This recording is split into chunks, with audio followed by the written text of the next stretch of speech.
अपनी आवाज प्रधानमंत्री तक पहुंचाना चाहते हैं। हमारे घर नहीं उजाड़े ये लोग। या अल्लाह मेरे मौला इन आशियानों को डूबने से बचा ले। आमीन। या अल्लाह बच्चों को बेघर होने से बचा ले। आमीन। तेरे दरबार में अर्जी रखना है, दुनिया की अदालतों में अर्जी रखना है।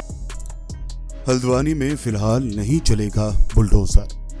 सुप्रीम कोर्ट ने 4000 खानदानों को दी राहत। उत्तराखंड की बीजेपी हुकूमत और रेलवे को भेजा गया नोटिस। अदालत ने पूछा, सिर्फ 7 दिनों में खाली करने के लिए कैसे कह सकते हैं। उत्तराखंड के हल्द्वानी में फिलहाल बुलडोजर नहीं चलेगा।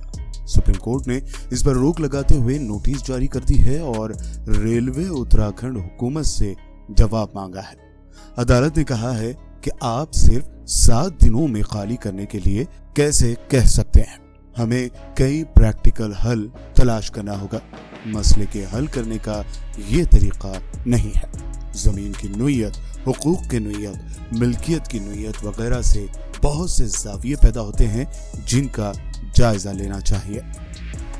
सुप्रीम कोर्ट ने इस जमीन पर आगे की कंस्ट्रक्शन के कामों और तरक्याती कामों पर भी रोक लगाई है। 7 फरवरी को इस मामले में अगली सुनवाई होगी।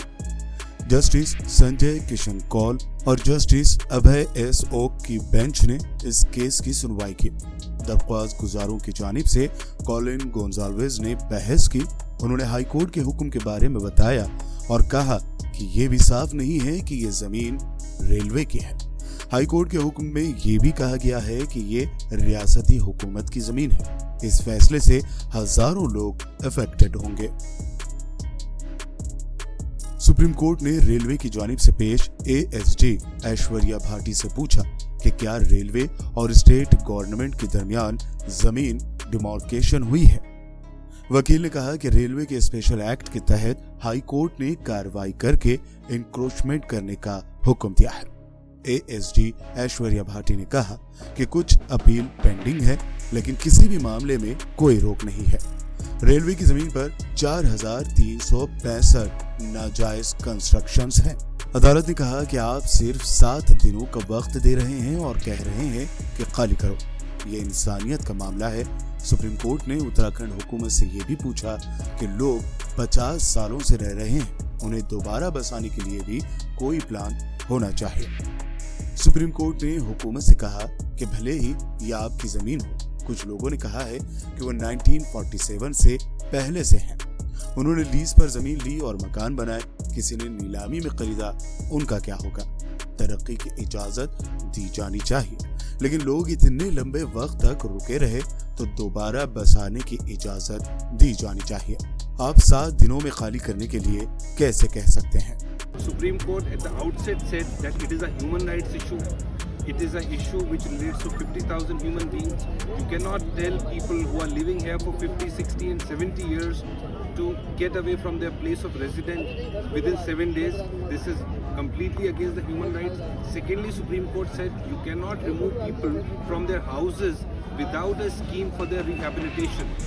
So these are the punchlines of these hearings, that you cannot remove anyone from their residence without a rehabilitation program, and that too when the number of people are 50,000. इस मामले में उत्तराखंड के फॉर्मर सीएम हरीश रावत ने भी supreme court के फैसले को इंसानियत पर मुबनी फैसला करार दिया। सुप्रीम कोर्ट का सुप्रीम जजमेंट मानवीय मूल्यों की रक्षा हो गई। हम सब लोग चिंतित थे कि यदि डिमोलिशन होगा, 52,000 लोग सड़कों पर आएंगे तो हमारे राज्य का जो मानवीय चेहरा है उस पर दाग लगेगा। हम चिंतित इस बात को लेकर के थे कि हमारा ये शांत प्रदेश लोगों की चीखों से गूंजेगा और एक अशांति फैलेगी। सुप्रीम कोर्ट ने इस मानवीय पक्ष को समझा और उन्होंने तोड़ फोड़ की कार्रवाई, जो नोटिस आदि जारी किए गए थे, जो वहाँ पुलिस फोर्स भेज दी गई थी, तोड़ने की पूरी तैयारियां हो गई थी, वो सब पर रोक लगा दी और राज्य सरकार से कहा है कि इस समस्या का समाधान निकाल कर लाओ, कैसे लोगों को बसाना है।